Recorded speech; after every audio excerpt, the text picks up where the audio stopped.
Hi everyone, I'm Roberta Messina. I'm a headache specialist from San Raffaele Hospital in Milan, Italy, and it's my pleasure to be here with Professor Catherine Chong. She's Associate Professor in Neurology at the Mayo Clinic in Phoenix, Arizona. So welcome, Catherine, and thanks to be here. So thanks to agree to discuss a very hot topic, which is biomarkers in migraine and specifically functional MRI biomarkers. So first of all, I would like to ask you if you can explain briefly what is functional connectivity. Of course, yeah. Thank you for having me. It's a pleasure being here. So functional connectivity is a topic close to my heart. I'm really excited to be talking about it. So it's based on the MRI measures. So we're looking at blood oxygenation level dependent effects, looking at how certain barriers talk to one another. So there are usually two things we're looking at, and especially with migraine. So there are two commonly used techniques. There are task-based designs and then activation designs. So in migraine, we're usually looking at how the brain responds to pain. That's something we're very interested in, right? And here we're using certain paradigms that will induce pain in the patient, and they can be either specific to putting a thermoid on somebody's arm, and that will heat up to moderate heat pain, and we then in the scanner see how the brain will respond to pain. But there's certainly other ways to elicit pain inside of the MRI scanner. So another way is to look at resting state functional connectivity measures, which really looks at how certain areas of the brain talk to one another and how they communicate and form these strong functional networks.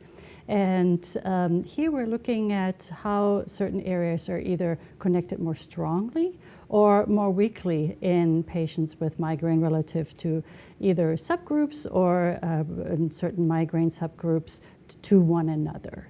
Okay, thank you for this very clear explanation. So what has been the contribute of functional connectivity MRI studies in our comprehension of migraine?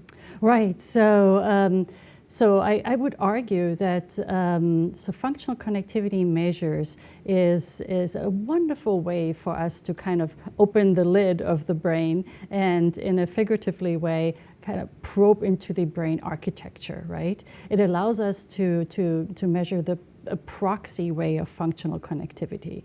And the way this is so useful in migraine for us, certainly in other neurological diseases as well, it's a way to do so non-invasively and to have a proxy way of analyzing functional connectivity. We certainly don't do it directly using electrostimulation, but we're able to translate these findings to the bench, to animal studies, as well as electrophysiology studies, and then back to the human.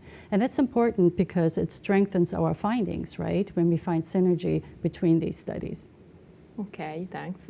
And so going back to the main topic of this interview, which, in your opinion, are potential functional connectivity biomarkers of migraine? Yes, that's the holy grail, right? We are always wondering if we find that solid functional biomarker.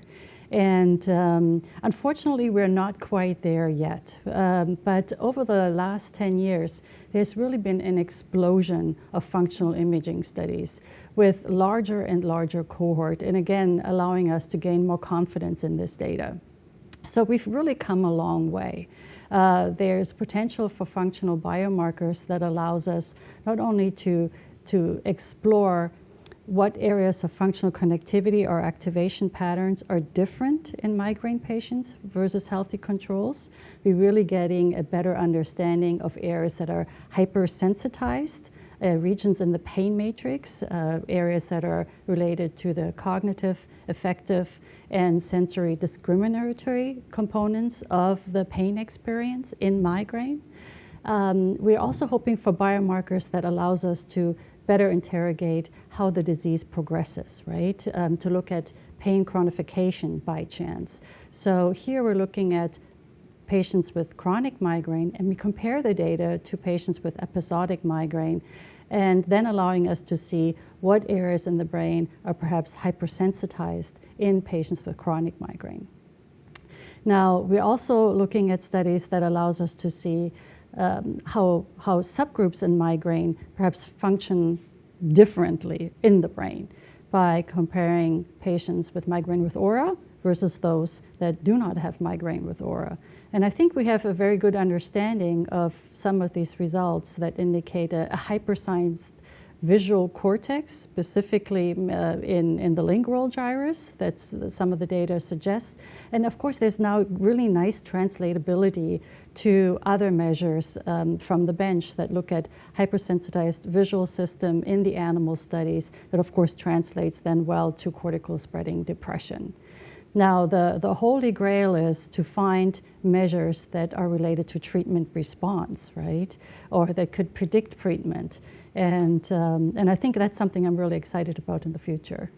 Okay, yeah. So my next question would be, what do you expect to see in the future, and what are, what we are supposed to see? Yes, yes. So, you know, I'm really excited to see, we're not quite there with the biomarkers yet, right? We have potential biomarkers for disease progression, for migraine specifically. There's potential biomarkers for subtypes, but there's this but. So these still need to be validated. And I think if we can get to the next, that will be the next stage, right? That we are validating those to see if these results can be more generalizability. So there's still heterogeneity in these results that we have so far, possibly related to studies using different cohorts, different methodologies, different numbers of subjects, and they need to be validated. But we've come a long way.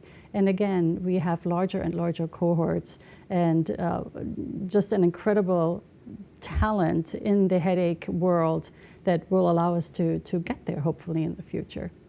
I totally agree. So thank you very much to be here, and thank you, everyone. Thank you. It's been a pleasure.